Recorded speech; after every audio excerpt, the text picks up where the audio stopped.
가난한 집 딸이 무슨 배짱으로 우리 집 며느리 행세를 했어? 의사 집안의 공장 노동자 딸이라니. 시어머니의 모욕은 지난 2년간 끊임없었어요. 가족을 위해 헌신했지만 돌아온 건 이혼 서류와 텅 빈 통장뿐이었습니다.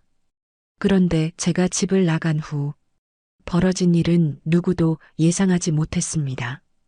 그렇게 싫으시면 나가겠어요. 앞으로 후회하실 텐데 그때는 이미 늦을 거예요. 과연 저의 진짜 정체는 무엇이었을까요? 그리고 저를 쫓아낸 시어머니에게는 어떤 일이 벌어졌을까요? 10년 후 운명의 역전이 시작됩니다. 사연 시작 전 구독과 좋아요 눌러주시고 어디에서 듣고 계신지 댓글 남겨주시면 더 반갑게 인사드리겠습니다. 아버지의 손등을 지금도 기억합니다. 까맣게 그을린 손등에는 기름때가 깊이 배어 있었고 손가락 사이사이엔 굳은 살이 단단하게 박혀 있었어요. 그 손으로 아버지는 매일 새벽 5시에 일어나 공장으로 향했습니다. 어머니도 마찬가지였어요. 어머니의 손은 아버지보다 더 작았지만 그 안에 담긴 힘은 결코 작지 않았습니다. 봉제 공장에서 하루 12시간씩 미싱을 돌리는 어머니의 손가락 끝엔 늘 반창고가 붙어 있었어요. 저는 그런 부모님 밑에서 자랐습니다. 우리 집은 반지하였어요. 햇빛이 잘 들지 않아서 낮에도 전등을 켜야 했고 장마철이면 곰팡이 냄새가 코를 찔렀습니다. 하지만 그 좁은 집 안은 늘 따뜻했어요. 아버지는 퇴근하고 돌아오면 제일 먼저 제 머리를 쓰다듬으며 물었습니다. 우리 딸, 오늘 학교에서 재미있었어? 그 목소리엔 피곤함보다 사랑이 더 많이 담겨 있었어요. 어머니는 늦은 시간에 돌아와서도 꼭 저를 위해 밥을 차려주셨습니다. 찬장이 텅 비어 있어도 어머니는 신기하게도 항상 뭔가를 만들어내셨어요. 지연아, 엄마가 오늘 된장찌개 끓였다. 두부도 넣었어. 그 두부 한 모가 얼마나 귀한 건지 저는 나중에야 알았습니다. 초등학교 5학년 때였어요. 소풍을 가는 날이었습니다. 친구들은 모두 예쁜 도시락을 싸왔는데 제 도시락만 플라스틱 반찬통이었어요. 뚜껑을 열자 김밥이 들어 있었습니다. 다른 친구들의 김밥은 속이 알록달록했는데 제 김밥은 단무지와 계란만 들어 있었어요. 부끄러웠습니다. 그래서 저는 구석에 앉아 혼자 먹었어요. 그날 집에 돌아와서 어머니께 투정을 부렸습니다. 엄마, 나도 다음엔 햄이랑 치즈 들어간 김밥 싸줘. 어머니는 잠시 말이 없으셨어요. 그러다 제 머리를 쓰다듬으며 조용히 말씀하셨습니다. 그래, 다음엔 엄마가 꼭 그렇게 해줄게. 하지만 그 목소리가 떨리는 걸 저는 느꼈습니다. 그날 밤 저는 잠이 오지 않아서 부엌으로 나갔어요. 그런데 부엌불이 켜져 있었습니다. 살며시 문틈으로 들여다보니 어머니가 식탁에 앉아 계셨어요. 어머니 앞엔 가계부가 펼쳐져 있었고 손에는 낡은 볼펜이 들려 있었습니다. 한참을 적고 지우고 하시더니 어머니는 깊은 한숨을 내쉬셨어요. 그 모습을 보는 순간 제 가슴이 찢어지는 것 같았습니다. 다음 날 아침 저는 어머니께 말씀드렸어요. 엄마, 나 김밥 그냥 단무지랑 계란만 들어간 게 제일 맛있어. 다른 거 안 넣어도 돼. 어머니는 제 얼굴을 한참 바라보시더니 눈시울을 붉히며 저를 꼭 안아주셨습니다. 그때부터였어요. 저는 부모님이 얼마나 힘들게 사시는지 조금씩 알게 됐습니다. 중학교에 올라가면서 저는 몰래 아르바이트를 시작했어요. 전단지를 돌리고 음식점에서 설거지도 했습니다. 손이 거칠어지고 손톱 밑에 때가 끼었지만 저는 괜찮았어요. 그 돈으로 제 학용품을 사고 가끔은 부모님께 작은 선물도 드릴 수 있었으니까요. 어느 일요일 오후였습니다. 아버지가 갑자기 저를 부르셨어요. 지연아, 아빠랑 잠깐 나가자. 우리는 동네 공원으로 갔습니다. 벤치에 나란히 앉자 아버지는 한참을 하늘만 바라보셨어요. 그러다 천천히 입을 여셨습니다. 지연아, 아빠가 너한테 미안하다. 아버지의 목소리가 떨렸습니다. 다른 애들처럼 좋은 것 사주지 못해서, 맛있는 것 먹이지 못해서 정말 미안하구나. 저는 그 말을 듣는 순간 눈물이 났어요. 하지만 참았습니다. 대신 아버지 손을 꼭 잡았어요. 아빠, 나 하나도 안 그래.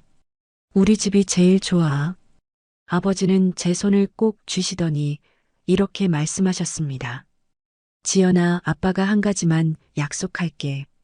가난은 잠시지만 포기하면 영원하단다.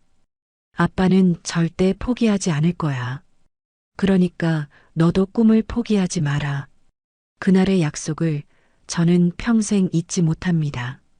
고등학교 3학년이 됐을 때였어요.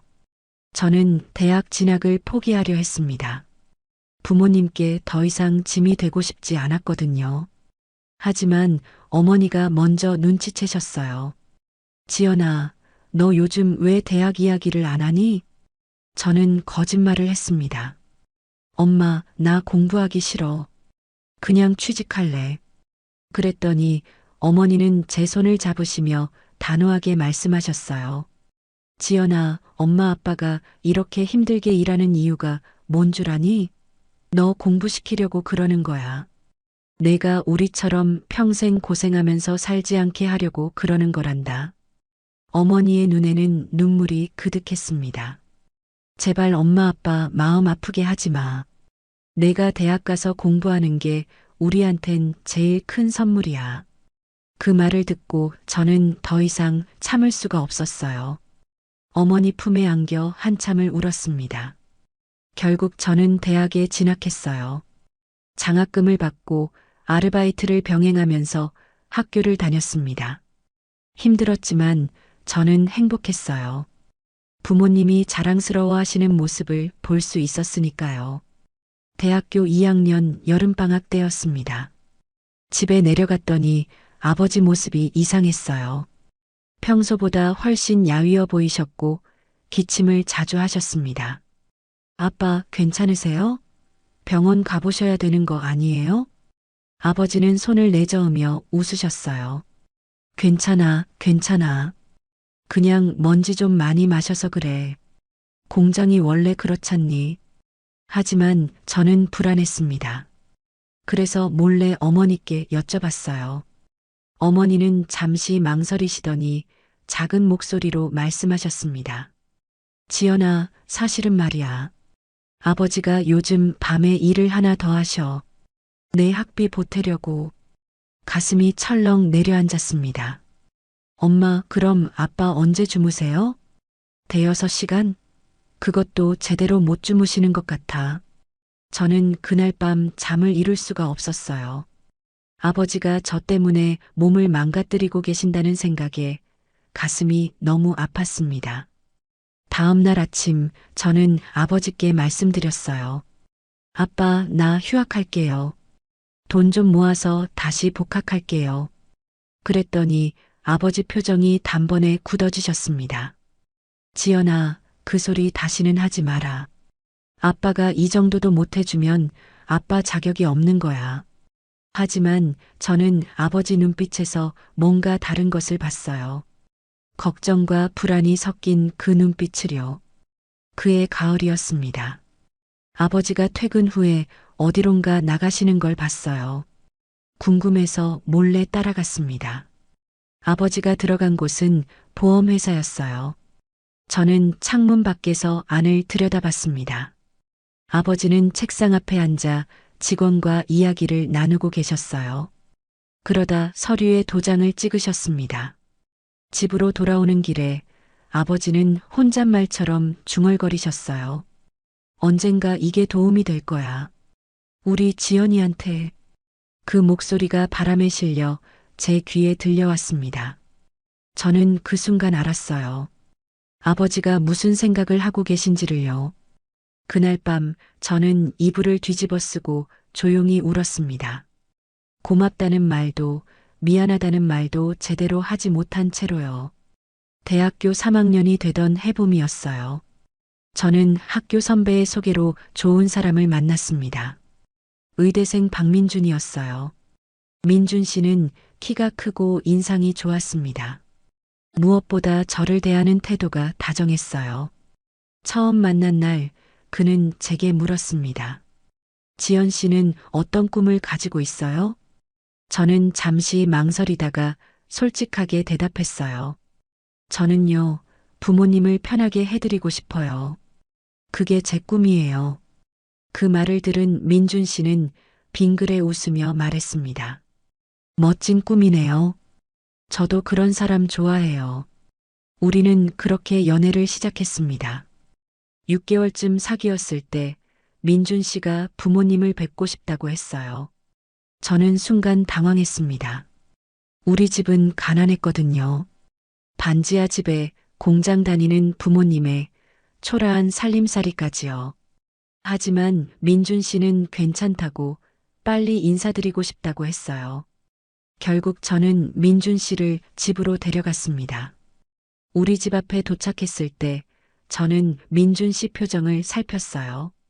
혹시 실망하는 건 아닐까 걱정됐거든요.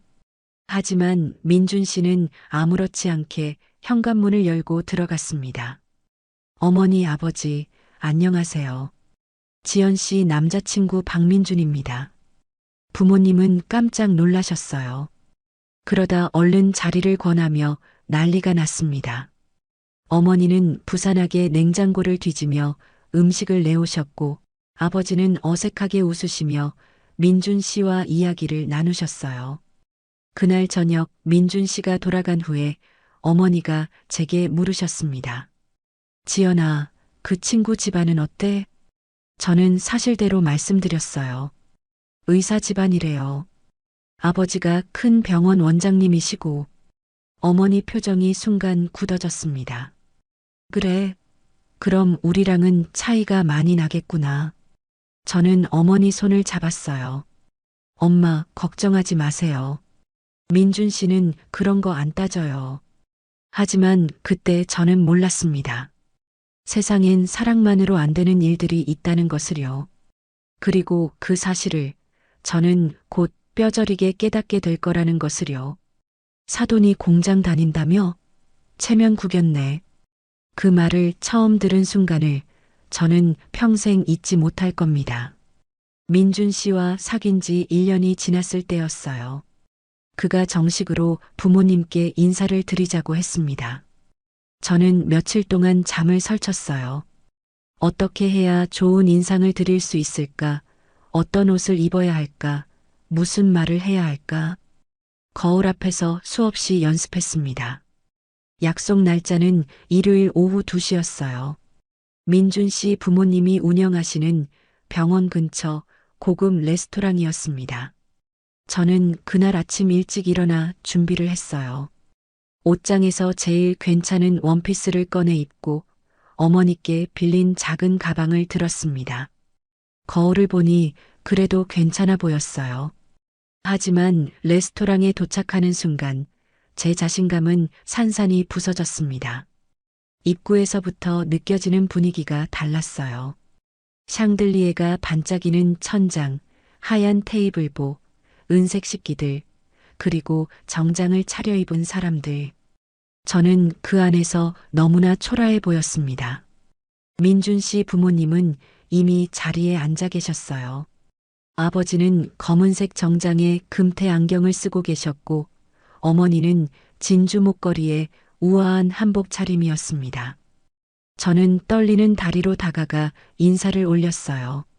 안녕하세요. 최지연입니다. 민준 씨 어머니는 저를 위아래로 훑어보셨습니다. 그 시선이 차가웠어요. 마치 물건을 감정하듯이요. 그래, 앉아보세요. 말투는 정중했지만 그 안에 온기는 없었습니다. 식사가 시작됐어요. 코스 요리가 하나씩 나왔지만 저는 제대로 먹을 수가 없었습니다. 어떤 포크를 써야 하는지, 어떻게 먹어야 하는지 몰라서 민준 씨를 계속 흘끔거렸어요. 민준 씨 아버지가 먼저 입을 여셨습니다. 지연 씨 부모님은 무슨 일 하시나요? 저는 잠깐 망설였습니다.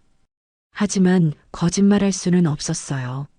아버지는 기계 공장에서 일하시고 어머니는 봉제 공장에 다니십니다. 순간 테이블 위로 침묵이 깔렸습니다. 민준 씨 어머니가 찻잔을 내려놓으며 물었어요. 그래요? 그럼 집은 어디쯤 사세요? 성북구에 살고 있습니다. 성북구 어디요? 정릉 쪽인가요? 아니면 기름 쪽? 저는 작은 목소리로 대답했습니다. 정릉 쪽입니다. 그렇게 대답하고 나니 민준 씨 어머니의 표정이 미묘하게 변했어요. 정릉이 어떤 동네인지 그분도 알고 계셨던 겁니다. 그날 식사 내내 저는 질문 공세를 받았습니다. 대학은 어디 나왔는지, 전공이 무엇인지, 졸업 후 계획은 무엇인지, 형제는 있는지, 집은 자가인지 전세인지. 하나하나 대답할 때마다 제 목소리는 점점 작아졌어요. 식사가 끝나고 민준 씨 부모님이 먼저 일어서셨습니다. 그때 민준 씨 어머니가 아들에게 말했어요. 민준아, 너 잠깐 나와봐라. 할 얘기가 있어. 두 분은 레스토랑 밖으로 나가셨고 저는 민준 씨 아버지와 단둘이 남았습니다. 민준 씨 아버지는 커피를 한 모금 마시더니 천천히 말씀하셨어요. 지연 씨, 우리 민준이가 앞으로 어떤 사람이 될지 아시죠? 네, 훌륭한 의사가 되실 거라고 생각합니다. 그뿐만이 아니에요. 민준이는 나중에 이 병원을 물려받을 겁니다. 그 말은 곧 병원 원장 부인이 된다는 뜻이죠. 그분은 잠시 말을 멈추더니 날카로운 눈빛으로 저를 쳐다보셨어요. 그 자리가 아무나 할 수 있는 자리는 아니에요. 병원을 함께 운영할 능력도 있어야 하고 사교 모임에서 품위를 지킬 줄도 알아야 하죠. 저는 그 말의 의미를 정확히 알았습니다. 당신은 그럴 능력이 없어 보인다는 뜻이었어요. 가슴이 답답했습니다. 하지만 저는 고개를 들고 대답했어요. 부족한 점은 배우겠습니다. 민준 씨를 정말 사랑하니까요. 민준 씨 아버지는 코웃음을 치셨습니다. 사랑이요? 사랑만으로 결혼 생활이 유지된다고 생각하세요? 그 말을 끝으로 대화는 끝났어요. 집으로 돌아오는 길, 민준 씨는 제 손을 꼭 잡았습니다. 지연 씨, 미안해요. 부모님이 좀 보수적이세요. 시간이 지나면 괜찮아질 거예요. 저는 고개를 끄덕였지만 마음 한구석이 무거웠어요. 그날 밤 저는 부모님께 사실대로 말씀드렸습니다. 아버지는 한참을 말이 없으시더니 깊은 한숨을 내쉬셨어요. 지연아, 그 집안 사람들이 너를 우습게 본 거구나. 어머니는 눈물을 글썽이셨습니다. 우리가 가난해서 우리 딸이 이런 취급을 받는구나. 저는 두 분을 안심시켰어요. 아니에요. 민준 씨는 절 사랑해요. 부모님은 제가 잘해서 마음을 돌릴 거예요. 하지만 그건 너무나 순진한 생각이었습니다. 그로부터 3개월 후 민준 씨가 청혼을 했어요. 저는 기뻤습니다. 부모님의 반대를 무릅쓰고 저를 선택해준 그가 고마웠어요. 하지만 결혼 준비는 생각보다 힘들었습니다. 양가 상견례 날 저는 부모님과 함께 민준 씨네 집으로 갔어요. 강남에 있는 큰 아파트였습니다. 현관문을 열자 넓은 거실이 펼쳐졌어요. 우리 집 평수의 5배는 되어 보였습니다. 민준 씨 어머니가 저희를 맞았습니다. 하지만 얼굴에 미소는 없었어요. 어서 오세요. 앉으세요. 부모님은 소파 끝에 조심스럽게 앉으셨습니다. 아버지 손이 떨리는 게 보였어요. 본격적인 이야기가 시작됐습니다. 예당과 예물, 패백, 신혼집에 관한 얘기였어요. 민준 씨 어머니가 목록을 꺼내며 말했습니다. 저희 집안 전통이 있어서요. 예단은 이 정도는 준비하셔야 할 것 같은데. 어머니가 그 목록을 보시더니 얼굴이 하얗게 질렸어요. 저도 슬쩍 봤는데 적힌 금액이 어마어마했습니다. 아버지가 조심스럽게 말씀하셨어요. 저희 형편이 넉넉하지 못해서요. 조금 줄여주실 수 있을까요? 민준 씨 어머니의 얼굴이 굳어졌습니다. 그렇게 말씀하시니 저희도 난처하네요. 이게 우리 집안 격에 맞는 건데. 그 격이라는 단어가 제 가슴에 비수처럼 꽂혔어요. 결국 아버지가 물러서셨습니다.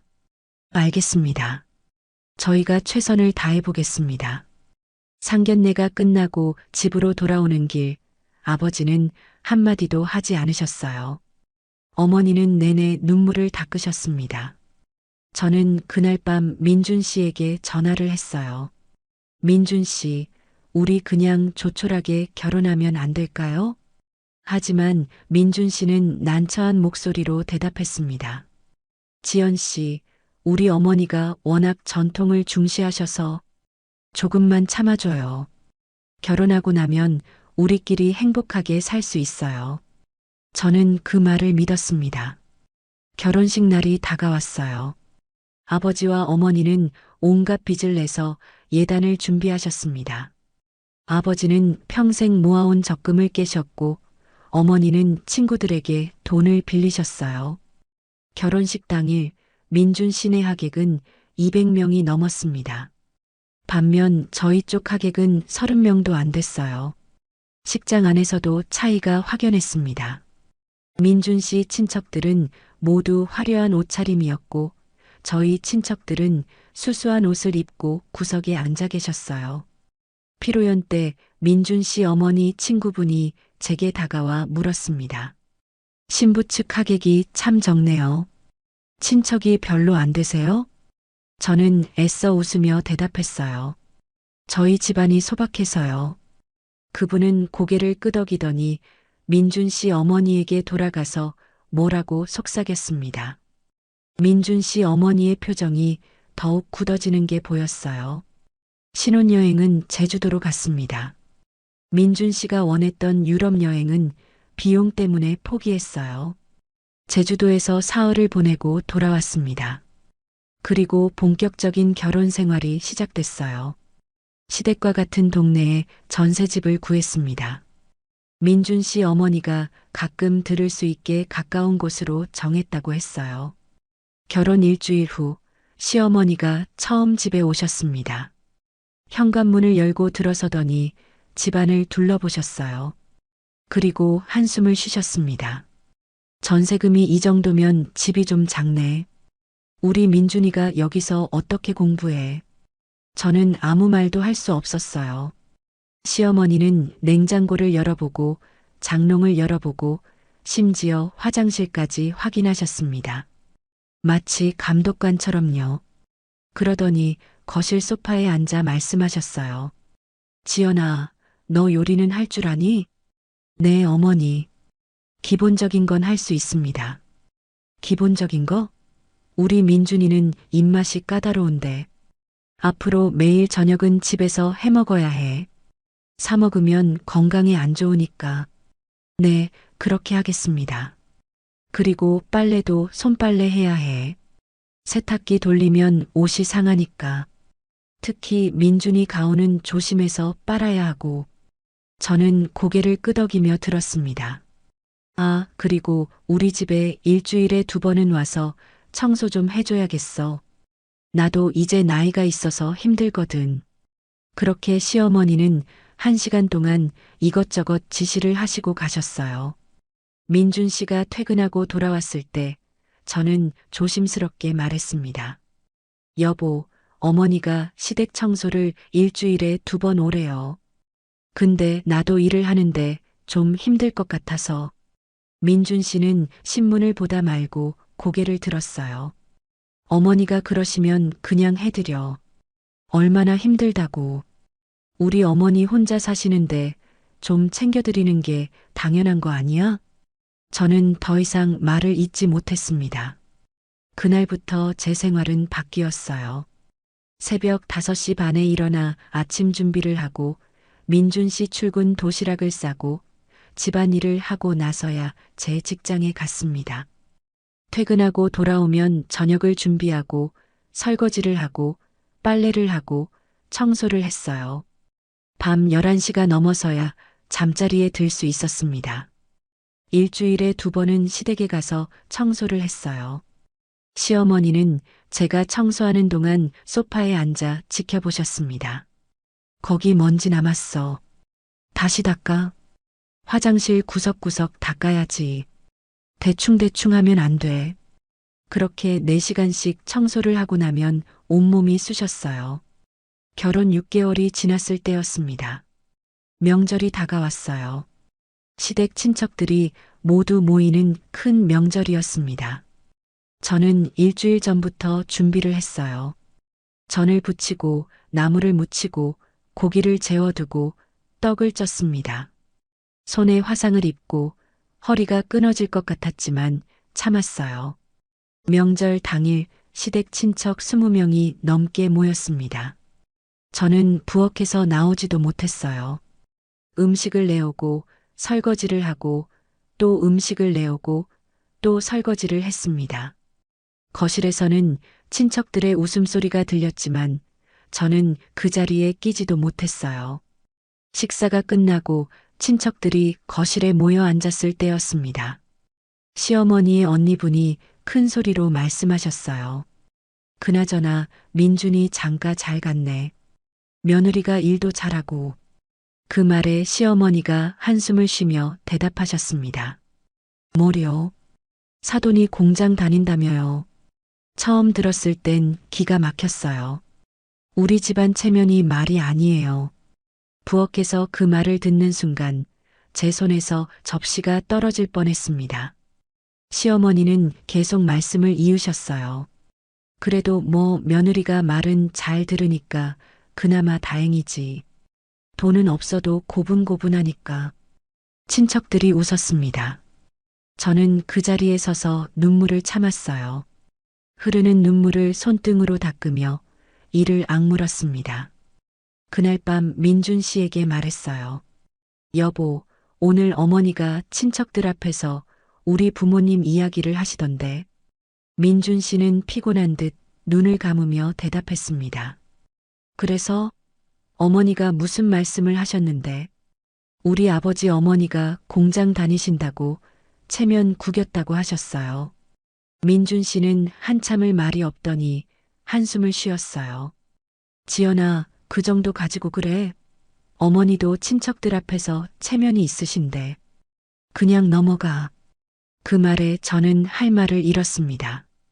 결혼 1년이 다가올 무렵이었어요. 민준 씨가 갑자기 병원 확장 이야기를 꺼냈습니다. 지연아, 어머니가 병원을 확장하시려는데 투자금이 좀 필요하대. 얼마나 필요하신데요? 한 5천만 원 정도. 제 적금을 모두 합쳐도 2천만 원밖에 안 됐어요. 저는 조심스럽게 말했습니다. 여보, 우리 적금이 그 정도밖에 안 되는데 나중에 아기 낳으면 돈이 필요할 텐데. 민준 씨의 표정이 굳어졌습니다. 아기는 나중 일이고 지금 어머니가 급하시잖아. 부모님 일인데 우리가 도와드려야지. 결국 저는 고개를 끄덕였어요. 그리고 제 적금을 모두 해지했습니다. 하지만 그게 끝이 아니었어요. 2개월 후에 또 돈이 필요하다고 했고 3개월 후에 또 필요하다고 했습니다. 저는 친정 부모님께 죄송하지만 돈을 빌렸어요. 부모님은 아무 말씀 없이 돈을 내주셨습니다. 어느 날 밤이었습니다. 민준 씨와 시어머니가 거실에서 통화하는 소리가 들렸어요. 네, 어머니. 다음 달에 또 넣어드릴게요. 지연이 적금 좀 더 깨면 되니까요.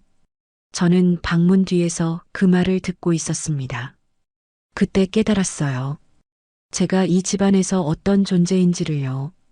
돈을 대주는 사람, 집안일을 하는 사람, 그리고 무시받아도 되는 사람.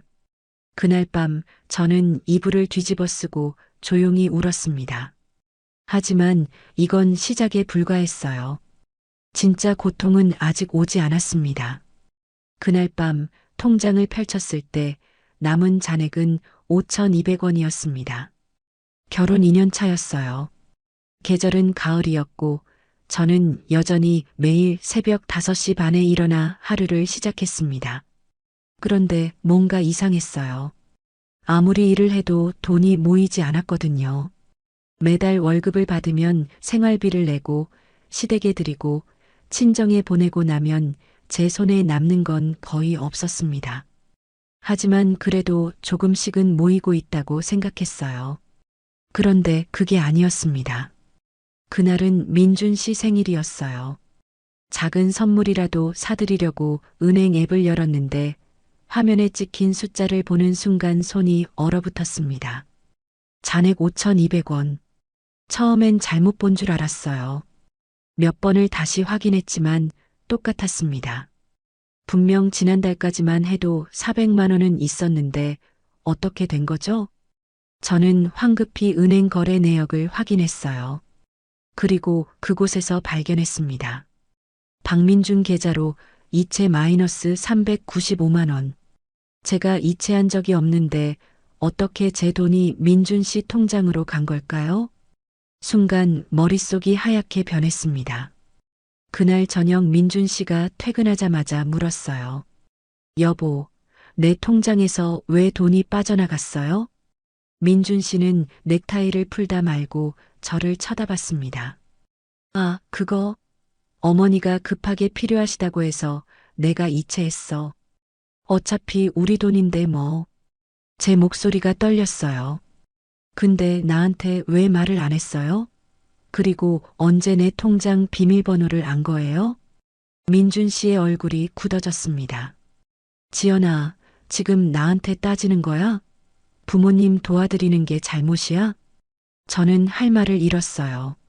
아니, 잘못은 아니죠. 하지만 제 돈을 제 허락도 없이 가져가는 건 옳지 않잖아요. 그날 밤 저는 잠을 이룰 수가 없었습니다. 다음날 시댁에 청소를 하러 갔을 때 시어머니께 조심스럽게 여쭤봤어요. 어머니, 혹시 지난달에 제 통장에서 돈을 쓰셨어요?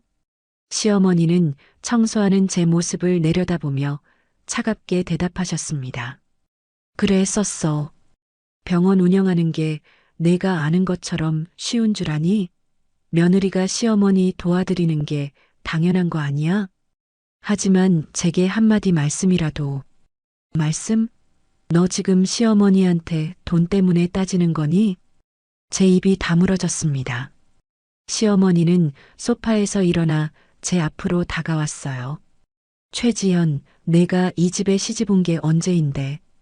아직도 너 집 내 집 구분하니? 우리 민준이 앞으로 병원 물려받을 사람인데 그 병원 잘 되는 게 너한테도 이익 아니야? 저는 고개를 숙인 채 대답했습니다. 죄송합니다, 어머니. 그날 집으로 돌아오는 길 버스 안에서 조용히 울었어요. 옆자리 사람이 쳐다볼까봐 고개를 돌리고 창밖만 바라봤습니다. 제가 뭘 잘못한 걸까요? 그저 미리 말씀해달라고 한 게 그렇게 잘못된 건가요? 결혼 2년 3개월이 지난 어느 날이었습니다. 민준 씨가 평소보다 일찍 귀가했어요. 그리고 거실 소파에 앉더니 말했습니다. 지연아, 잠깐 앉아봐. 할 얘기가 있어.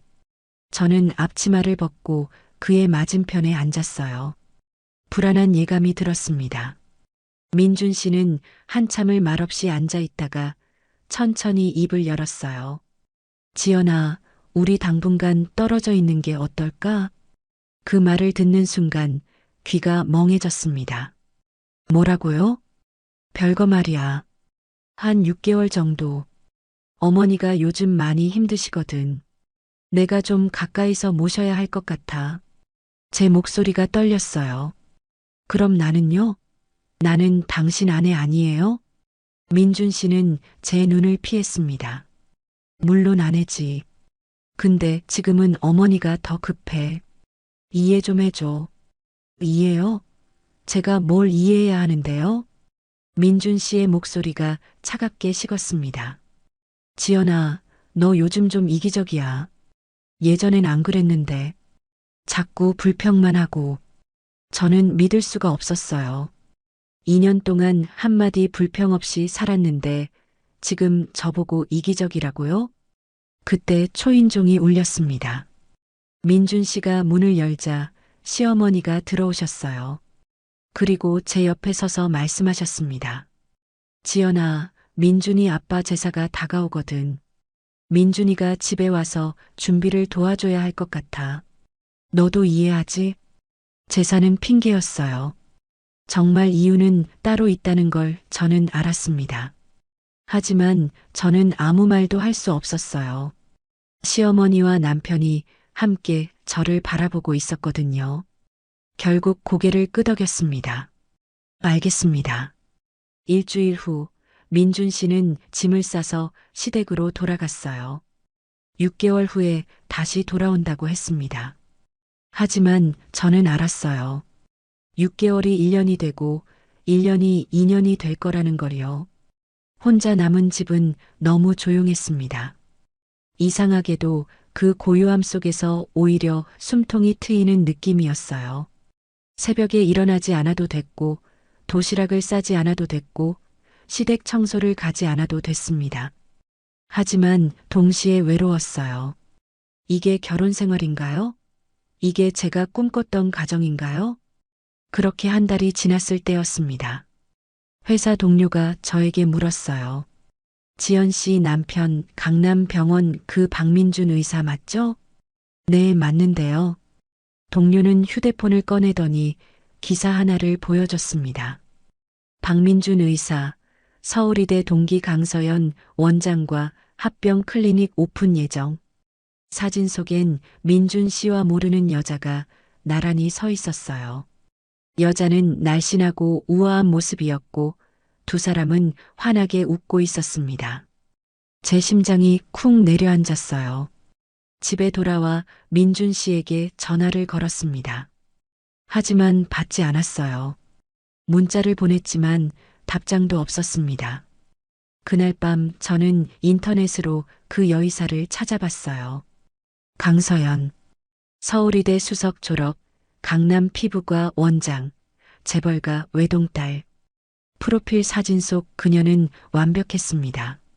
학벌도 집안도 외모도 모든 게 저와는 달랐어요. 그제야 알았습니다. 제가 왜 쫓겨났는지를요. 다음 날 저는 시댁으로 찾아갔어요. 시어머니는 저를 보자 인상을 찌푸리셨습니다. 왜 왔어? 오라고 했어? 어머니, 민준 씨가 다른 여자랑 병원 연다는 게 무슨 말이에요? 시어머니는 팔짱을 끼고 저를 내려다봤어요.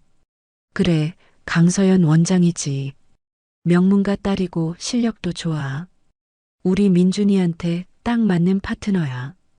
파트너요? 사업 파트너요, 아니면. 시어머니가 제 말을 끊었습니다.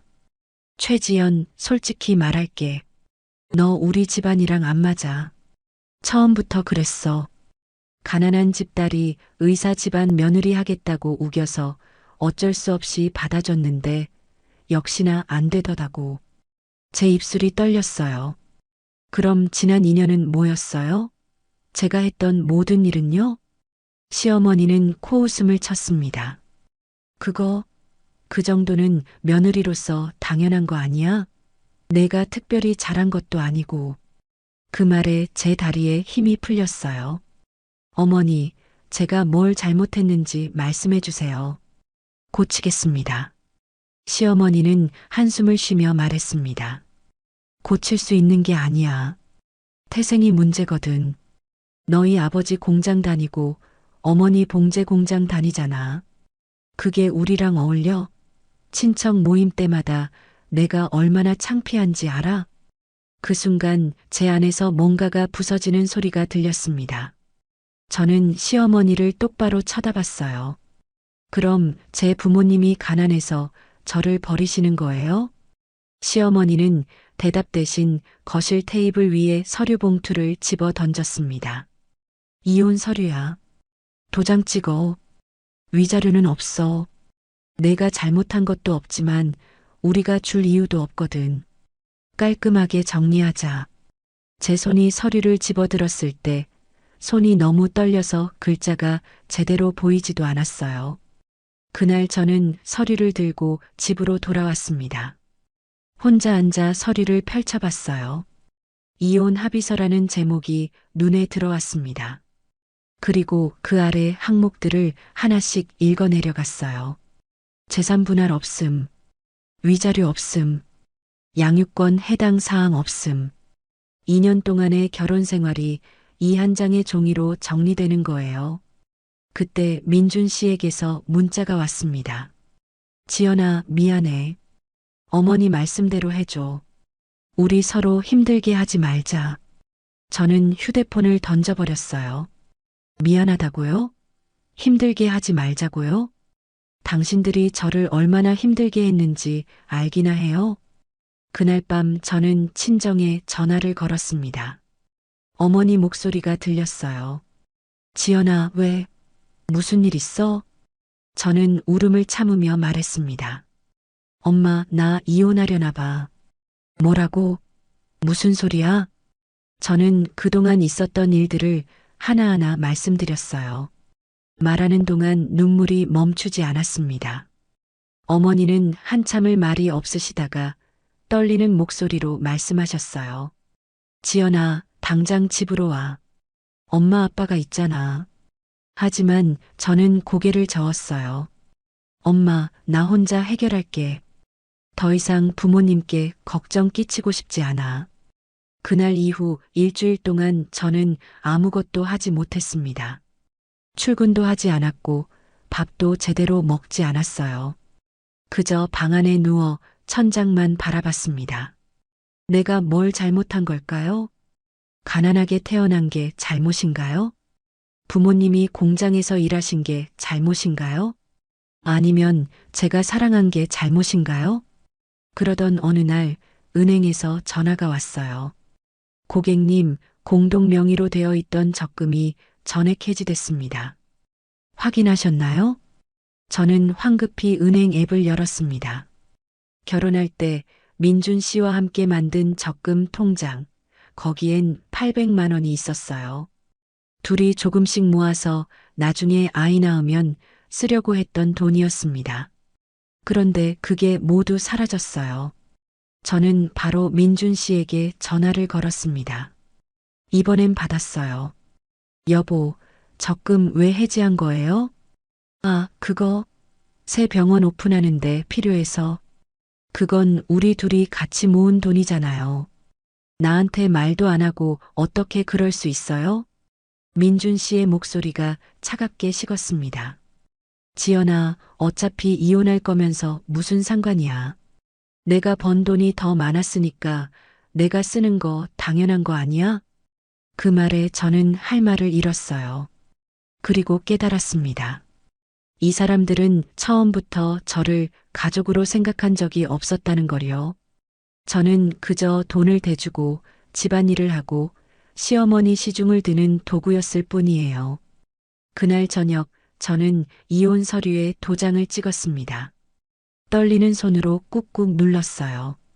그리고 그 서류를 봉투에 넣어 시댁으로 보냈습니다. 2년의 결혼 생활이 그렇게 끝났어요. 혼자 남은 집에서 저는 생각했습니다. 내가 믿은 가족이 내 등을 찔렀네요. 내가 사랑한 사람이 내 돈을 가져갔네요. 내가 모신 시어머니가 날 쓰레기처럼 버렸네요. 그런데 이상했어요. 눈물이 나올 것 같은데 나오지 않았습니다. 분노가 치밀어 오를 것 같은데 그저 텅 빈 느낌만 들었어요. 저는 거울 앞에 섰습니다. 거울 속 제 얼굴은 너무나 초라했어요. 핏기 없는 얼굴, 푹 꺼진 눈, 거칠어진 손. 이게 나였나요? 그때 문득 아버지 말씀이 떠올랐습니다. 지연아, 가난은 잠시지만 포기하면 영원하단다. 저는 거울 속 제 얼굴을 똑바로 바라봤어요. 그리고 천천히 입을 열었습니다. 이제 내 손으로 내 이름을 세울 거예요. 비가 내리던 그날을 저는 평생 잊지 못할 겁니다. 이혼 서류를 보낸 지 사흘이 지났어요. 저는 집을 정리하고 있었습니다. 많은 게 없었어요. 옷 몇 벌, 책 몇 권, 그리고 결혼 전 제가 쓰던 작은 물건들 뿐이었습니다. 2년의 결혼 생활이 이렇게 가벼웠나 싶었어요. 짐을 다 싸고 나니 캐리어 하나면 충분했습니다. 거실을 둘러봤어요. 이곳에서 웃었던 기억은 별로 없었습니다. 대부분 울거나 참거나 혼자 있었던 시간들이었어요. 문을 나서는 순간 뒤돌아보지 않았습니다. 버스 정류장에 섰을 때 비가 내리기 시작했어요. 처음엔 가랑비였다가 점점 굵어졌습니다. 저는 우산도 없이 그냥 서 있었어요. 비에 젖는 게 싫지 않았습니다. 오히려 이 빗물이 지난 인연을 씻어주는 것 같았어요. 어디로 가야 할까요? 친정으로 가면 부모님이 걱정하실 거예요. 친구 집에 신세를 지자니 민망했습니다. 그때 휴대폰이 울렸어요. 모르는 번호였습니다. 여보세요? 최지연 씨 보호자시죠? 저는 성북구 소재 한빛병원 응급실입니다. 그 목소리를 듣는 순간 심장이 얼어붙었어요. 환자분 아버지께서 공장 사고로 이곳에 실려오셨는데요. 상태가 위중합니다. 빨리 오셔야 할 것 같습니다. 휴대폰이 손에서 떨어질 뻔했어요. 지금 갑니다. 저는 캐리어를 그 자리에 놔두고 뛰기 시작했습니다. 택시를 잡으려 했지만 비 때문에 빈 차가 없었어요.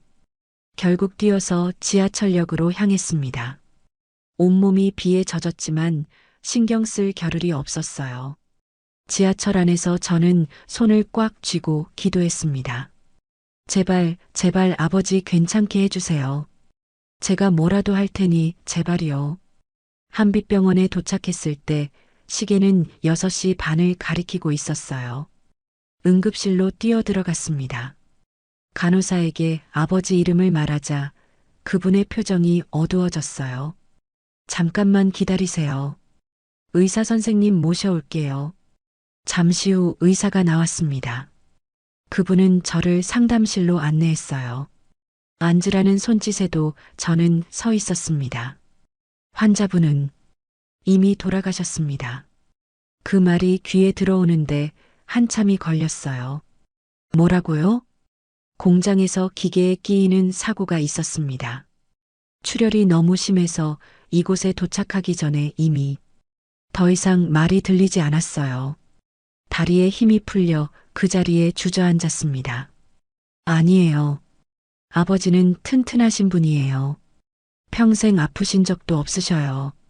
최지연 씨, 진정하세요. 진정이요? 어떻게 진정해요? 아버지가 돌아가셨는데요? 저는 소리를 질렀습니다. 응급실 복도에 제 목소리가 울려 퍼졌어요. 의사는 제 어깨를 붙잡았습니다. 유족분께서 확인하셔야 합니다. 이쪽으로 오세요. 하얀 천이 덮인 침대가 보였어요. 의사가 천을 걷어냈습니다. 그곳에 아버지가 누워 계셨어요. 얼굴은 평온했습니다. 마치 잠든 것처럼요. 저는 천천히 다가가 아버지 손을 잡았어요. 차가웠습니다. 아빠, 목이 메어 그 이상 말이 나오지 않았어요. 그 순간 문이 열리며 어머니가 뛰어들어오셨습니다. 여보, 여보. 어머니는 아버지 곁으로 달려가 그분을 흔들었어요. 일어나요. 제발 일어나요. 나왔어요. 하지만 아버지는 대답이 없었습니다. 어머니는 그 자리에 주저앉아 울기 시작했어요. 평생 강하게 사셨던 어머니가 아이처럼 울고 계셨습니다. 저도 그 옆에 무릎을 꿇고 함께 울었어요. 빈소는 병원 지하 장례식장에 마련됐습니다. 친척들이 하나둘 모여들었고 아버지 공장 동료들도 찾아왔어요. 모두들 고개를 숙이며 조의를 표했습니다. 저는 상주석에 앉아 절을 받았어요. 몸이 천근만근 무거웠지만 해야 할 일이었습니다. 어머니는 영정 사진 앞에서 떠나지 않으셨어요. 아버지 사진을 쓰다듬으며 중얼거리셨습니다. 당신 나보다 먼저 가면 안 된다고 했잖아요. 약속 어긴 거예요. 그 모습을 보는 게 너무 고통스러웠어요. 밤이 깊었습니다. 문상객들이 모두 돌아가고 조용해졌어요. 저는 혼자 빈소를 지키며 아버지를 바라봤습니다. 아빠, 제가 효도도 못했는데 어떻게 가세요? 제가 잘 살아서 편하게 해드리려고 했는데 눈물이 또 흘렀어요. 그때 장례 지도사가 다가왔습니다. 유족분, 고인께서 소지하고 계셨던 물품입니다. 작은 봉투를 건네주셨어요. 안에는 아버지 지갑과 휴대폰, 그리고 작은 열쇠가 들어 있었습니다. 저는 그 열쇠를 보며 고개를 갸우뚱했어요. 이건 뭐지? 어머니께 여쭤봤습니다. 어머니, 이 열쇠 아세요? 어머니는 열쇠를 보더니 고개를 끄덕이셨어요. 아, 그거. 아버지, 금고 열쇠야. 집에 작은 금고 하나 있거든. 금고요? 응. 아버지가 중요한 서류 넣어둔다고 했어. 나도 뭐가 들었는지는 몰라. 이틀 뒤 발인이었습니다. 아버지는 고향 근처 공원묘지에 묻히셨어요. 어머니와 저는 무덤 앞에 한참을 서 있었습니다. 이제 정말 끝이었어요. 아버지는 이 세상에 안 계셨습니다. 장례를 치르고 집으로 돌아왔을 때 집은 너무나 텅 비어 보였어요. 어머니는 방으로 들어가시더니 나오지 않으셨습니다. 저는 거실에 앉아 멍하니 있었어요. 그러다 문득 금고가 생각났습니다. 저는 아버지 방으로 갔어요. 옷장 안쪽에 작은 금고가 있었습니다. 열쇠를 꺼내 열었어요. 안에는 몇 개의 서류 봉투가 들어 있었습니다. 첫 번째 봉투에는 보험 증서라고 적혀 있었어요. 그 보험, 아버지가 몇 년 전에 가입하신 거였습니다. 두 번째 봉투에는 통장이 들어 있었어요. 제 명의로 된 통장이었습니다. 잔액은 800만 원이었어요. 언제 이걸 만드신 거죠? 세 번째 봉투를 열었을 때 저는 숨이 멎는 줄 알았습니다. 지연에게라고 아버지 손글씨로 적혀 있었어요. 손이 떨렸습니다. 봉투를 열자 편지와 함께 서류 몇 장이 나왔어요. 먼저 편지를 펼쳤습니다.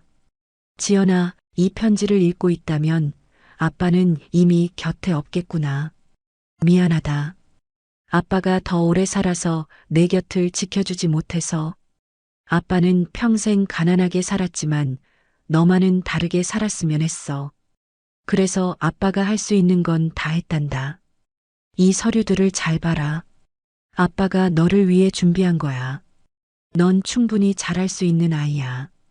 아빠는 항상 믿었어. 포기하지 마라. 가난은 잠시지만 포기하면 영원하다는 거 잊지 마. 사랑한다, 우리 딸. 아빠가. 눈물이 편지 위로 떨어졌어요. 저는 울면서 서류들을 하나씩 확인했습니다. 첫 번째 서류는 주식 명세서였어요. 아버지가 20년 전부터 조금씩 사모으신 중소기업 주식이었습니다. 그 회사는 지금 코스닥에 상장된 상태였어요. 평가액은 3천만 원이었습니다. 두 번째 서류는 더 놀라웠어요. 주식회사 한일정밀 지분증서. 아버지가 일하시던 공장이었습니다. 아버지는 30년 동안 조금씩 월급을 모아 회사 지분을 사셨던 거예요. 지분율은 5%, 금액으로 환산하면 약 1억 원 정도였습니다. 제 손이 떨렸어요. 아버지는 언제 이런 걸 다 준비하신 거죠? 저는 서류를 가슴에 안고 한참을 울었습니다. 다음 날 어머니께 서류들을 보여드렸어요. 어머니는 깜짝 놀라셨습니다. 이게 다 뭐니? 아버지가 저를 위해 준비해 두신 거래요. 어머니는 한참을 서류를 보시더니 눈물을 흘리셨어요. 그 사람이 나한테는 한마디도 안 했어. 혼자 다 준비했구나. 저는 어머니 손을 잡았습니다. 어머니, 아버지가 저더러 포기하지 말래요. 어머니는 고개를 끄덕이셨어요. 그래, 포기하면 안 되지. 내 아버지가 평생 모은 거잖니. 저는 그날 결심했습니다. 이 돈으로 제대로 된 시작을 하겠다고요. 아버지의 마지막 선물을 헛되게 하지 않겠다고요. 며칠 후 저는 도서관에 갔어요. 창업 관련 책들을 찾아 읽었습니다. 어떤 사업을 해야 할까? 제가 할 수 있는 건 뭘까? 고민하고 또 고민했어요. 그러다 문득 떠올랐습니다. 제가 병원 행정일을 했었다는 것을요. 의료 분야라면 어느 정도 알고 있었습니다. 병원 운영 시스템도 환자 관리도 물품 관리도요. 그래, 의료 쪽으로 창업하자. 하지만 병원을 차릴 돈은 없었어요. 대신 병원에 필요한 물품을 공급하는 유통업은 어떨까요? 저는 밤낮으로 공부했습니다. 의료기기 시장을 조사하고 유통구조를 파악했어요. 한 달 후 작은 사무실을 얻었습니다. 보증금 500만 원에 월세 70만 원짜리 오피스텔이었어요. 메디플러스라는 상호를 달았습니다. 의료 물품 유통 회사였어요. 처음엔 혼자였습니다. 전화도 제가 받고 영업도 제가 하고 배송도 제가 했어요. 새벽 5시에 일어나 물건을 실어 나르고 밤 11시가 넘어서야 집에 돌아왔습니다. 손에 굳은 살이 박이고 어깨가 쑤셨지만 괜찮았어요. 이건 제가 선택한 길이었으니까요. 3개월이 지났을 때 첫 번째 큰 거래가 성사됐어요. 중소병원에 의료 소모품을 납품하는 계약이었습니다. 금액은 한 달에 200만 원. 많지 않았지만 제게는 큰 시작이었어요. 6개월이 지나자 거래처가 5곳으로 늘었습니다. 1년이 지났을 때는 15곳이 됐어요. 저는 쉬지 않고 일했습니다. 새벽부터 밤까지 일요일도 없이 뛰었어요. 어느 날 거울을 보니 제 얼굴이 많이 변해 있었습니다. 예전처럼 창백하지 않았어요. 오히려 생기가 돌았고 눈빛도 달라져 있었습니다. 이게 바로 제 얼굴이구나 싶었어요. 누군가에게 짓눌려 사는 게 아니라 제 힘으로 사는 사람의 얼굴이요. 그날 밤 저는 아버지 영정 앞에 앉았습니다. 아빠, 저 잘하고 있죠? 아직 멀었지만 포기하지 않을게요. 아버지가 남겨주신 그 손이 제 등을 떠받치고 있어요. 그래서 저는 절대 무너지지 않을 거예요. 영정 속 아버지는 웃고 계셨습니다.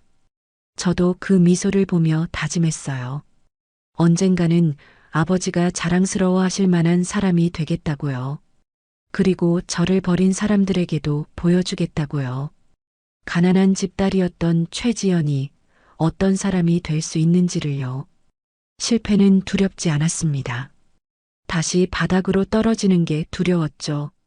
사업을 시작한 지 1년 반이 지났을 때였어요. 겉보기엔 잘 굴러가는 것 같았지만 한 것만 잘못되면 모든 게 무너질 수 있었습니다. 그런데 그 일이 터졌어요. 어느 날 새벽 4시에 전화가 왔습니다. 거래처 병원 원장님이었어요. 최 대표님, 어제 납품하신 수술용 장갑에 문제가 있습니다. 당장 오셔야겠어요. 황급히 달려간 병원에서 확인하니 장갑 안쪽에 이물질이 묻어 있었어요. 죄송합니다. 제가 검수를 제대로 못했습니다. 원장님은 한숨을 쉬셨어요. 최 대표님, 이건 수술실에서 쓰는 건데요. 환자 안전과 직결되는 문제예요. 저는 즉시 전량 회수하고 새 제품으로 교체했습니다. 손해는 1,500만 원. 회사 통장 잔액보다 많은 금액이었어요. 그날 밤 사무실에 혼자 앉아 고민했습니다. 이대로 망하는 건가? 하지만 포기할 수 없었어요. 저는 제조사를 바꿨습니다. 가격은 비쌌지만 품질이 확실한 곳으로요. 그리고 납품 전에 직접 전수 검사를 했어요. 밤새 하나하나 확인했습니다. 3개월 후 그 병원 원장님에게서 전화가 왔어요. 최 대표님, 요즘 납품하시는 제품들 품질이 정말 좋아요. 다른 병원에도 추천했습니다. 그때부터 입소문이 났습니다. 메디플러스는 비싸지만 믿을 수 있다는 평판이 퍼졌어요. 사업 2년 차가 됐을 때 직원이 7명으로 늘었고 사무실도 넓어졌습니다. 거래처는 30곳이 넘었어요. 하지만 큰 병원들은 작은 회사를 거들떠보지도 않았습니다. 어느 날 대학병원 구매 담당자를 만났어요. 메디플러스? 처음 들어보는데요. 저희는 오래 거래한 업체가 있어서요. 기회조차 얻지 못하는 게 답답했지만 포기하지 않았습니다. 계속 방문하고 계속 제안했어요. 6개월 후 그 담당자가 전화했습니다. 최 대표님, 일단 소량으로 테스트 납품해 보시겠어요? 저는 정성껏 준비했어요. 납품 당일 직접 트럭을 몰고 가서 하나하나 설명했습니다. 대표님이 직접 오셔서 이렇게까지 하세요? 당연하죠. 제 회사 제품인데요. 한 달 후 정식 계약이 성사됐습니다. 사업 3년 차가 됐어요. 직원은 20명, 거래처는 60곳을 넘었고 연 매출은 30억 원을 돌파했습니다. 하지만 저는 여전히 새벽 5시에 일어나 재고를 확인하고 납품 일정을 점검했어요. 대표님, 이제 좀 쉬셔야죠. 직원들이 말했지만 저는 고개를 저었습니다. 이 회사는 제 전부였거든요. 아버지가 남겨주신 마지막 선물이었으니까요. 그러던 어느 날 영업팀 직원이 보고했어요. 대표님, 강남에 있는 큰 병원에서 견적 요청이 들어왔습니다. 박민준 성형외과입니다. 그 이름을 듣는 순간 숨이 멎었어요. 박민준, 제 전남편이자 저를 버린 그 사람의 이름이었습니다. 괜찮으세요, 대표님?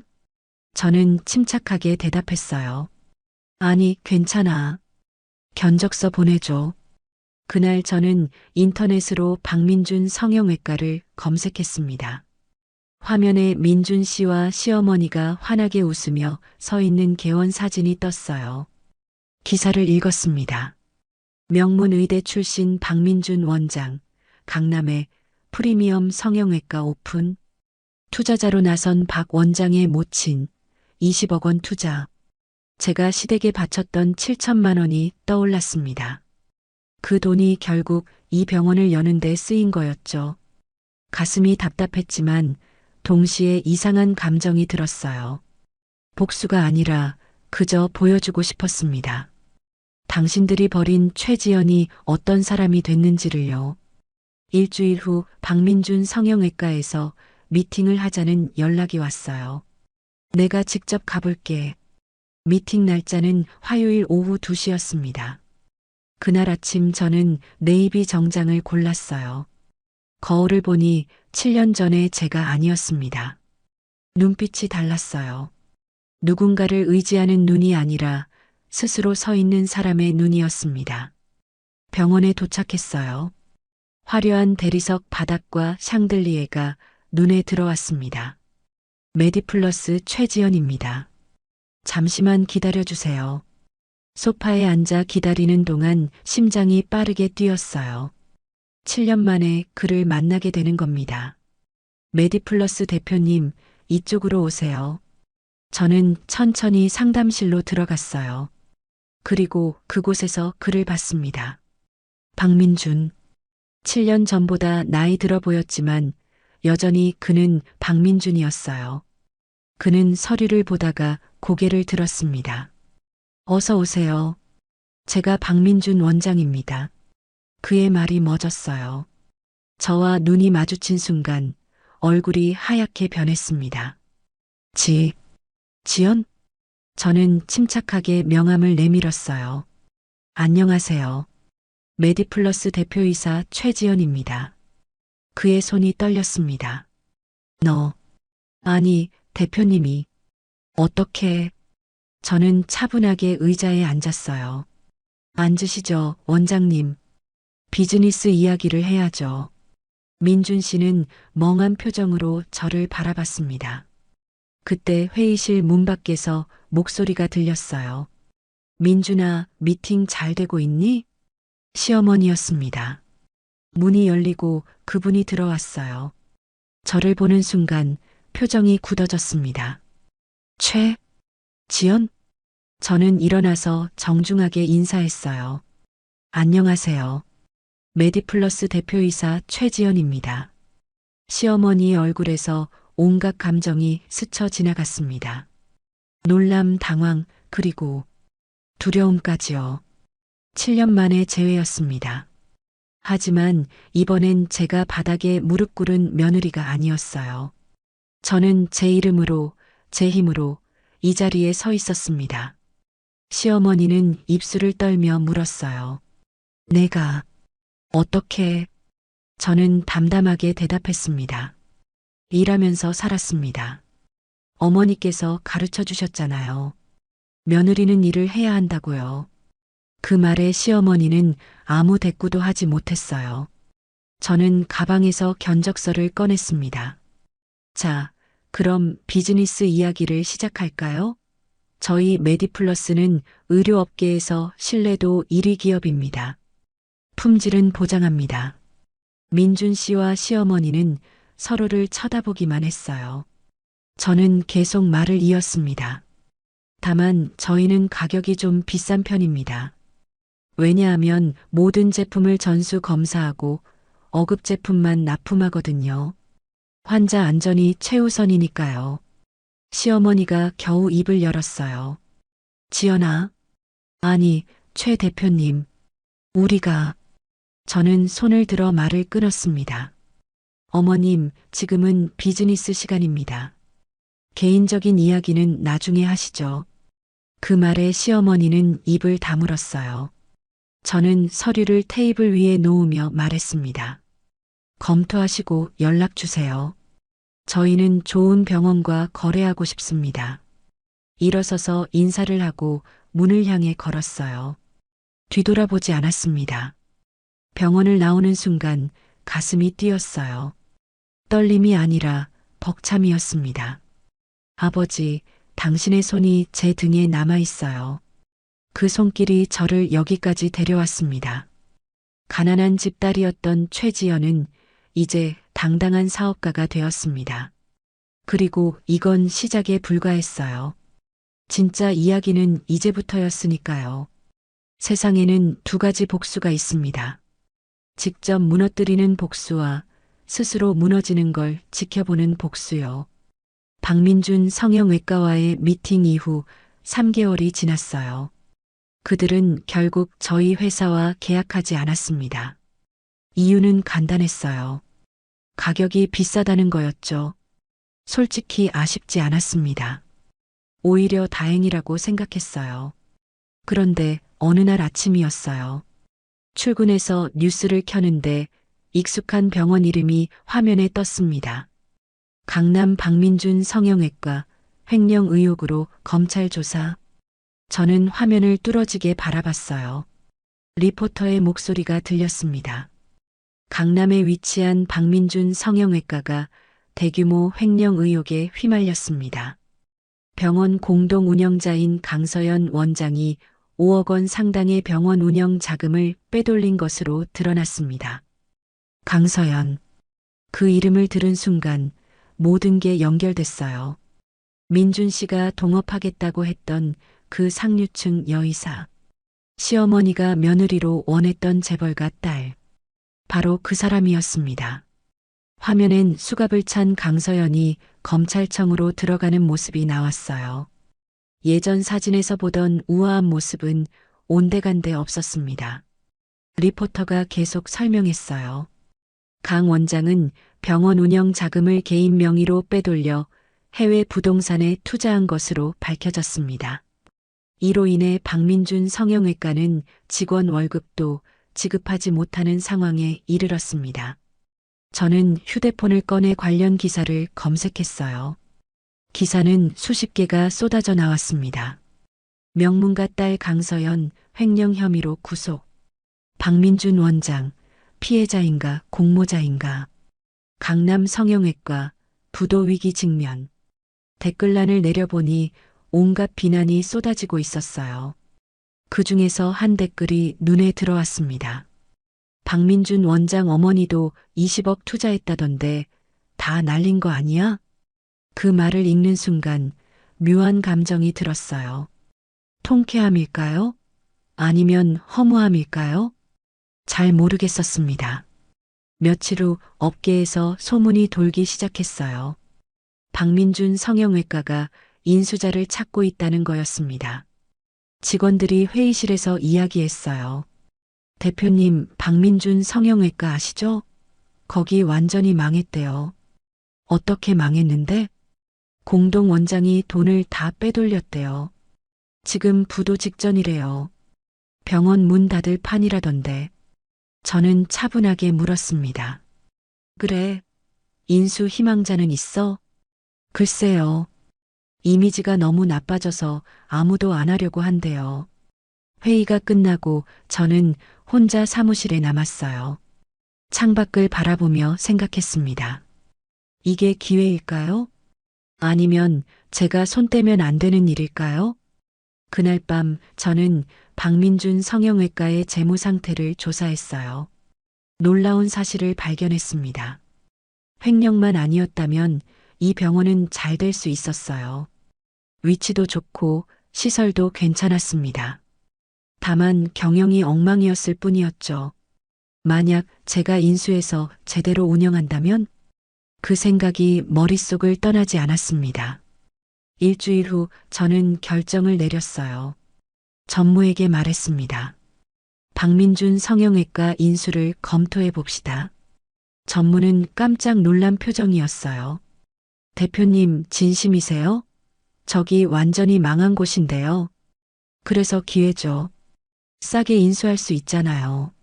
하지만 저는 단호하게 말했어요. 저를 믿어주세요. 제가 판단했으니까요. 실사팀을 꾸려 병원을 조사했습니다. 이틀 밤을 새워 모든 자료를 검토했어요. 결론은 명확했습니다. 이 병원은 살릴 수 있었어요. 저는 인수 제안서를 작성했습니다. 제안 금액은 15억 원. 원래 가치의 절반도 안 되는 금액이었지만 지금 상황에선 합리적인 가격이었어요. 제안서를 발송하기 전날 밤이었어요. 어머니께 전화를 드렸습니다. 엄마, 나 큰 결정을 하나 하려고 해요. 무슨 결정인데? 저는 박민준 성형외과 이야기를 했어요. 어머니는 한참을 말이 없으시더니 천천히 말씀하셨습니다. 지연아, 그 사람들한테 복수하려고 그러는 거니? 저는 고개를 저었어요. 어머니는 보지 못하셨지만요. 아니에요, 엄마. 이건 복수가 아니라 사업이에요. 좋은 기회거든요. 정말이니? 네, 정말이에요. 그리고 보여주고 싶기도 해요. 제가 얼마나 성장했는지요. 어머니는 잠시 침묵하시더니 말씀하셨어요. 그래, 내가 잘 판단했으면 엄마는 믿는다. 근데 지연아, 복수는 됐니? 이제 그 사람들 용서할 수 있겠니? 저는 창밖을 바라보며 대답했습니다. 엄마, 전 이미 용서했어요. 그래야 제가 앞으로 갈 수 있으니까요. 다음 날 인수 제안서를 발송했어요. 이틀 후 박민준 성형외과 측에서 연락이 왔습니다. 미팅을 하자는 내용이었어요. 장소는 법무법인 사무실이었습니다. 저는 전무와 함께 그곳으로 갔어요. 회의실 문을 열고 들어서는 순간 익숙한 얼굴들이 보였습니다. 민준 씨와 시어머니, 그리고 변호사 2명이 앉아 있었어요. 시어머니는 많이 야위어 보였습니다. 머리도 허옇게 새셨고 주름도 깊어졌어요. 민준 씨도 마찬가지였습니다. 7년 전의 당당한 모습은 온데간데 없었어요. 저는 침착하게 자리에 앉았습니다. 안녕하세요. 메디플러스 대표이사 최지연입니다. 시어머니는 저를 바라보며 입술을 떨었어요. 하지만 아무 말도 하지 못했습니다.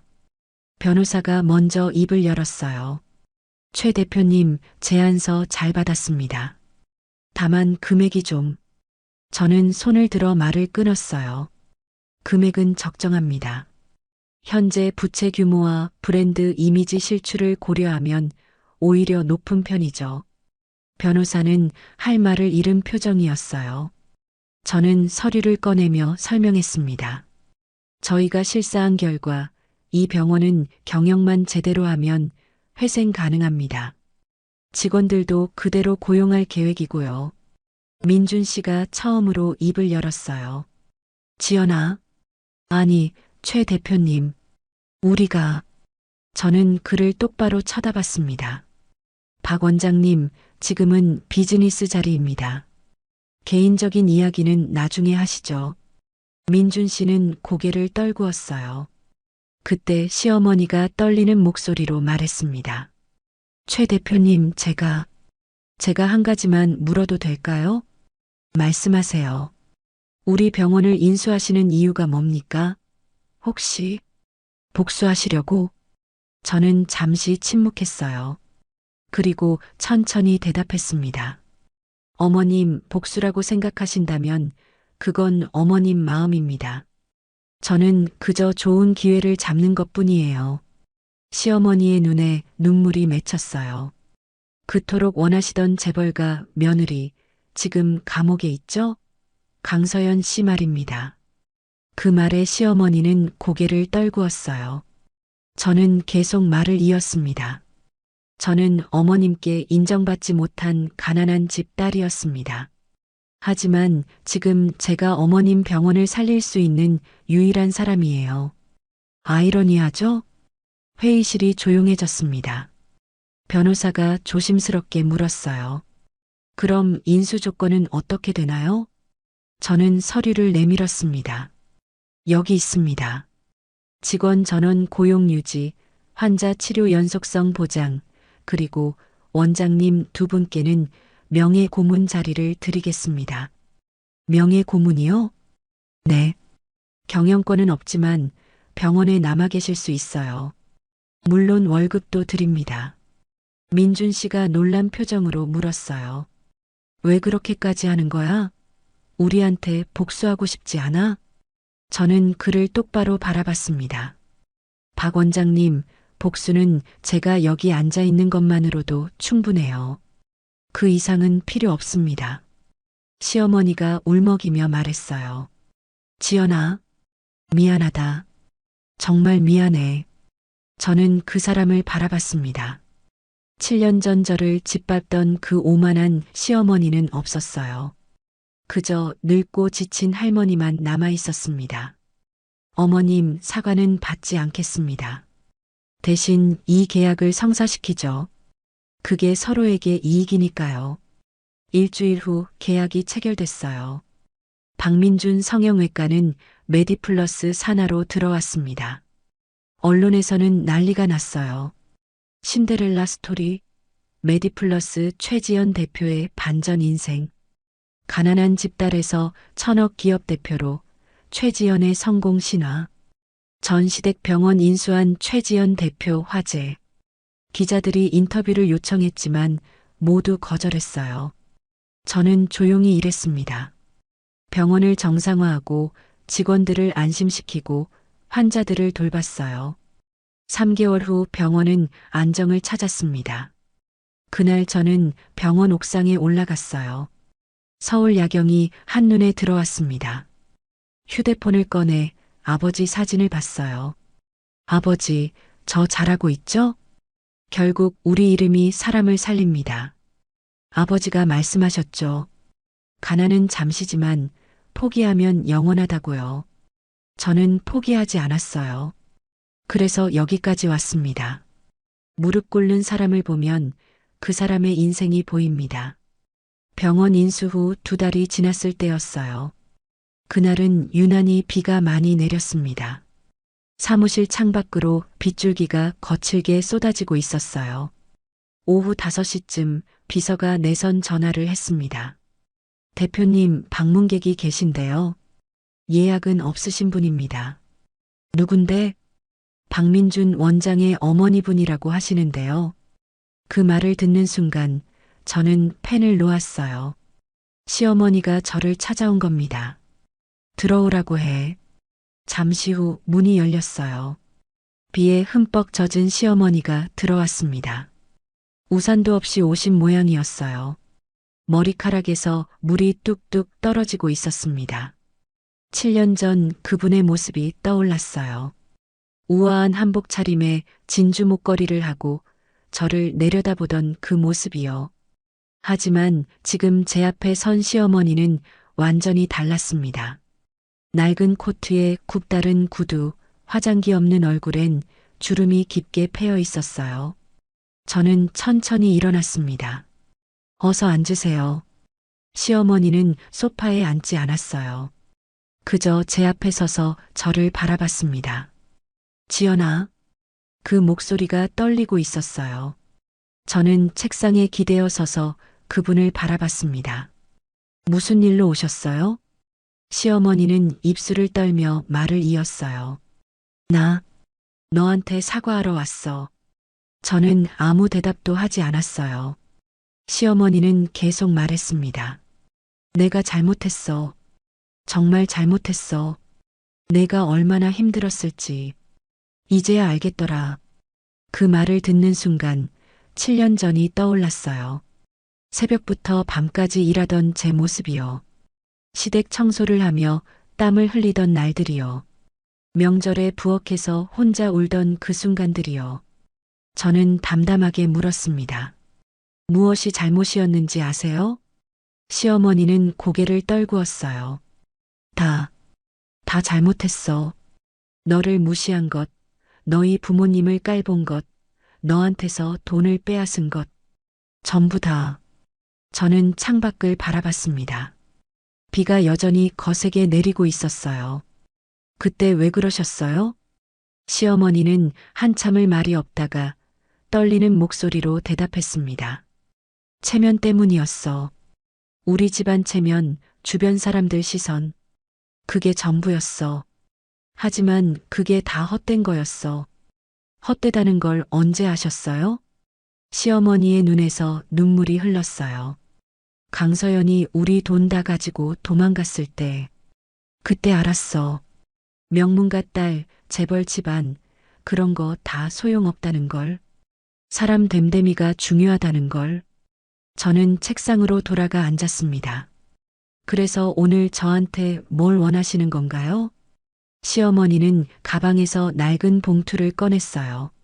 이거 내가 우리한테 준 돈이야. 7천만 원. 다 모았어. 3년 걸렸지만 봉투를 제 책상 위에 놓았습니다. 저는 봉투를 보며 물었어요. 어떻게 모으셨어요? 시어머니는 손수건으로 눈물을 닦으며 대답했어요. 집을 팔았어. 강남 아파트. 거기서 30년 살았는데 팔아서 전세로 이사 갔어. 남은 돈으로 내 돈부터 갚으려고. 저는 봉투를 밀어냈습니다. 필요 없어요. 이미 지난 일이에요. 아니야, 받아야 해. 내가 너한테 한 짓을 생각하면. 시어머니의 목소리가 점점 작아졌어요. 저는 그분을 똑바로 바라봤습니다. 어머님, 솔직히 말씀드릴게요. 저는 이 돈이 필요 없어요. 제 회사 연 매출이 100억 원입니다. 7천만 원은 제게 큰 돈이 아니에요. 시어머니는 고개를 들었어요. 저는 계속 말을 이었습니다. 하지만 7년 전 제게는 전 재산이었죠. 그때 그 돈이 있었으면 아버지 병원비를 낼 수 있었을 거예요. 아버지가 좀 더 오래 사셨을지도 몰라요. 시어머니의 얼굴이 하얗게 질렸어요. 미안해. 정말 미안해. 그분은 그 자리에서 무릎을 꿇었습니다. 70이 넘은 노인이 바닥에 무릎을 꿇는 모습을 보는 건 쉽지 않았어요. 저는 의자에서 일어났습니다. 일어나세요. 안 돼. 나 용서받을 때까지 못 일어나. 시어머니는 두 손을 모으고 제게 빌었어요. 지연아, 제발 날 용서해줘. 내가 짐승만도 못한 짓을 했어. 너는 착한 애였는데 내가 너를 그렇게 대했어. 저는 그 모습을 보며 복잡한 감정이 들었어요. 통쾌했을까요? 아니었습니다. 슬펐을까요? 그것도 아니었어요. 그저 허무했습니다. 제가 그토록 원했던 사과를 받는 순간이 이렇게 공허할 줄은 몰랐어요. 저는 책상 서랍을 열어 서류 하나를 꺼냈습니다. 어머님, 일어나세요. 드릴 게 있어요. 시어머니는 떨리는 손으로 일어났어요. 저는 서류를 내밀었습니다. 이게 뭐니? 병원 명예 고문 계약서예요. 사인하시면 매달 200만 원씩 받으실 수 있어요. 시어머니는 깜짝 놀란 표정이었어요. 이건 왜? 저는 담담하게 설명했어요. 병원 직원들이 어머님을 좋아하시더라고요. 환자들도요. 원장으로서는 자격이 없었지만 사람 대하는 건 괜찮으셨나 봐요. 아니야, 나는 자격 없어. 너한테 그렇게 했는데. 저는 손을 들어 말을 끊었습니다. 어머님, 이건 자선이 아니에요. 비즈니스예요. 병원에 도움이 되니까 드리는 겁니다. 시어머니는 서류를 받아들고 한참을 바라봤어요. 그러다 조용히 물었습니다. 지연아, 너 나한테 복수하는 거니? 저는 고개를 저었어요. 아니에요. 이게 제 복수예요. 시어머니는 이해하지 못하겠다는 표정이었어요. 저는 창밖을 바라보며 말했습니다. 어머님은 저를 가난한 집 딸이라고 무시했죠. 평생 그렇게 살 거라고 생각하셨을 거예요. 하지만 제가 여기까지 왔어요. 어머님보다 높은 자리에 올라왔죠. 시어머니는 아무 말도 하지 못했어요. 저는 계속 말을 이었습니다. 그런데 신기한 게 뭔지 아세요? 제가 올라오니까 어머님이 작아 보이더라고요. 예전에 그렇게 크고 무섭게 보였던 분이 지금은 그냥 평범한 노인으로 보여요. 시어머니는 고개를 떨구었어요. 저는 책상에 기대어 말했습니다. 그게 제 복수예요. 어머님을 무너뜨리는 게 아니라 제가 올라가는 거. 그래서 어머님이 저를 올려다보게 만드는 거. 시어머니는 한참을 서 있다가 천천히 고개를 끄덕였어요. 내 말이 맞아. 내가 무서워. 무섭다고요? 응. 내가 나한테 뭘 할지 몰라서가 아니야. 내가 너무 당당해서, 너무 강해서 무서워. 예전에 그 순하던 며느리가 아니라서. 저는 빙그레 웃었어요. 맞아요. 저는 이제 그 며느리가 아니에요. 시어머니는 서류에 떨리는 손으로 이름을 썼습니다. 그리고 도장을 찍었어요. 저는 그 모습을 보며 말했습니다. 그때 어머님이 도장 찍던 그 종이 기억하세요? 이혼 서류요. 제가 떨면서 도장 찍었죠. 시어머니는 고개를 숙였어요. 오늘은 제가 어머님 앞에서 도장을 받네요. 세상 참 아이러니해요. 시어머니는 눈물을 흘리며 말했어요. 지연아, 나 민준이한테도 버림받았어. 그 애가 요즘 나를 안 만나려고 해. 저는 놀라지 않았어요. 왜 안 만나시려는 것 같아요? 창피해서겠지. 엄마 때문에 망했다고 생각하니까. 저는 차 한 잔을 따라 시어머니께 건넸습니다. 마시고 가세요. 시어머니는 떨리는 손으로 차를 받았어요. 지연아, 한 가지만 물어도 될까? 물어보세요. 너, 나를 용서할 수 있겠니? 저는 한참을 생각했어요. 그리고 천천히 대답했습니다. 용서는 아직 잘 모르겠어요.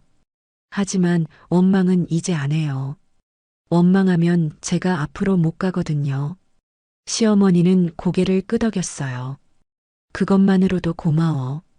정말 고마워. 그분은 자리에서 일어났습니다. 나 이만 갈게. 4시간 뺏어서 미안해.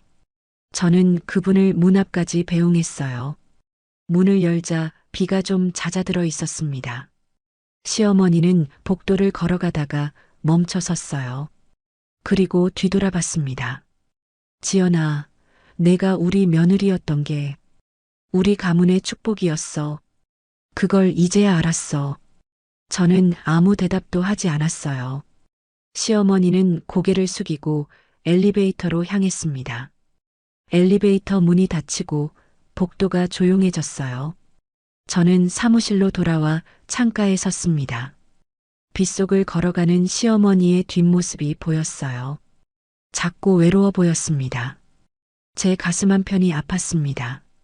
하지만 동시에 후련했어요. 끝났구나. 이제 정말 끝났구나. 저는 책상 서랍에서 사진 한 장을 꺼냈어요. 아버지 사진이었습니다. 아빠, 제가 이겼어요. 하지만 이상해요. 이기고 나니까 허무하네요. 사진 속 아버지는 여전히 웃고 계셨어요. 저도 그 미소를 보며 깨달았습니다. 진짜 승리는 남을 무너뜨리는 게 아니라 내가 일어서는 거라는 걸요. 그리고 저는 이미 일어서 있었어요. 복수보다 값진 건 당당한 이름입니다. 시어머니가 다녀간 지 일주일 후였어요. 병원 이사회에서 중요한 결정을 내렸습니다.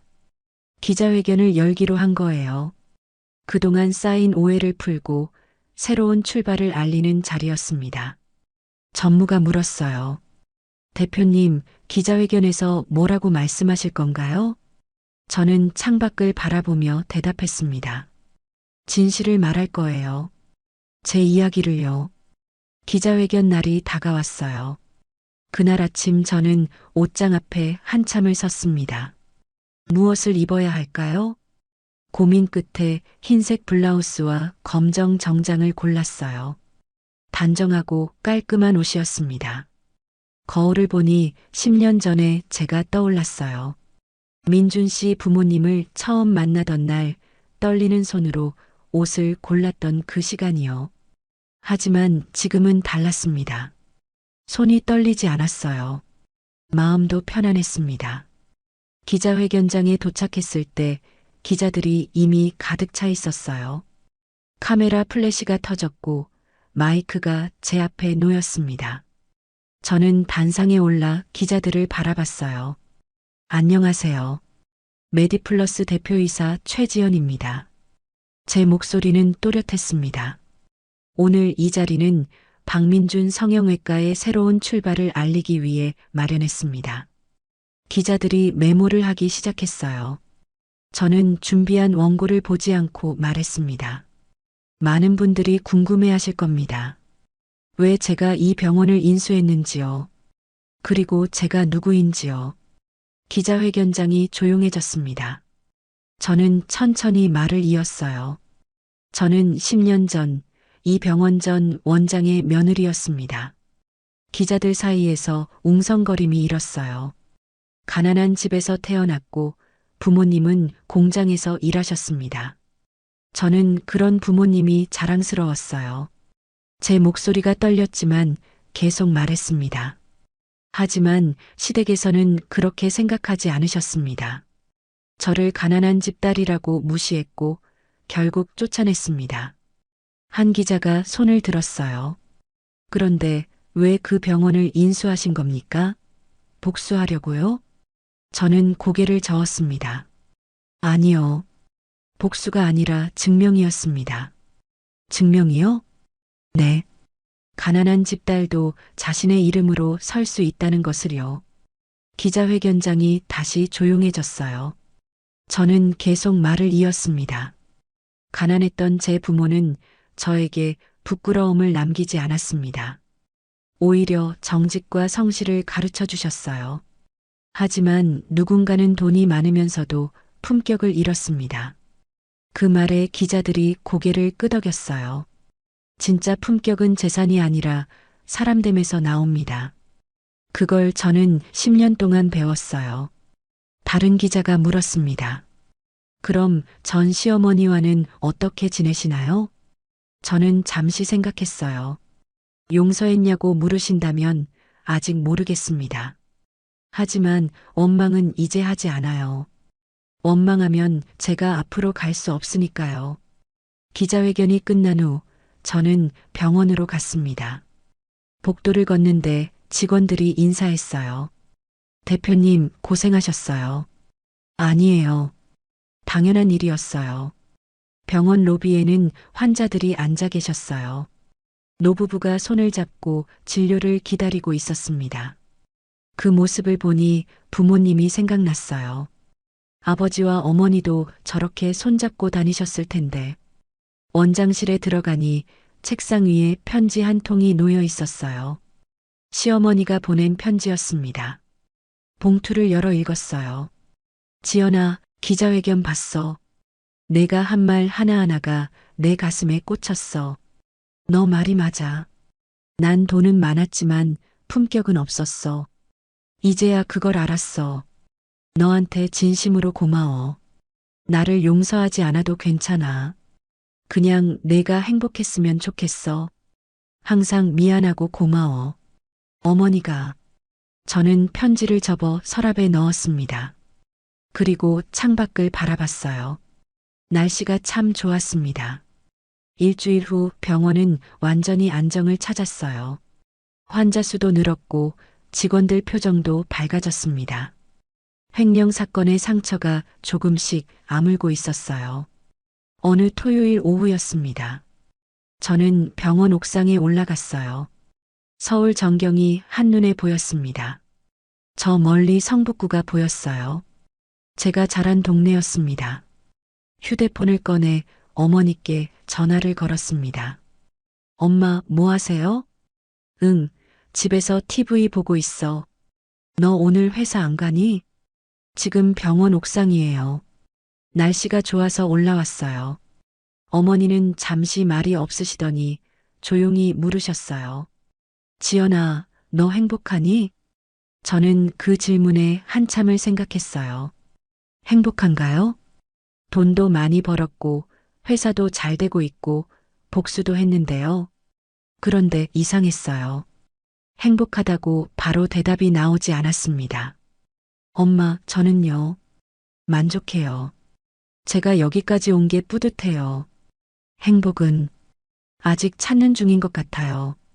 어머니는 웃으셨어요. 그래, 그걸 알면 됐어. 내가 만족한다니 엄마는 그걸로 충분해. 전화를 끊고 저는 하늘을 올려다봤습니다. 구름 한 점 없는 맑은 하늘이었어요. 문득 아버지가 보고 싶었습니다. 아빠, 저 여기까지 왔어요.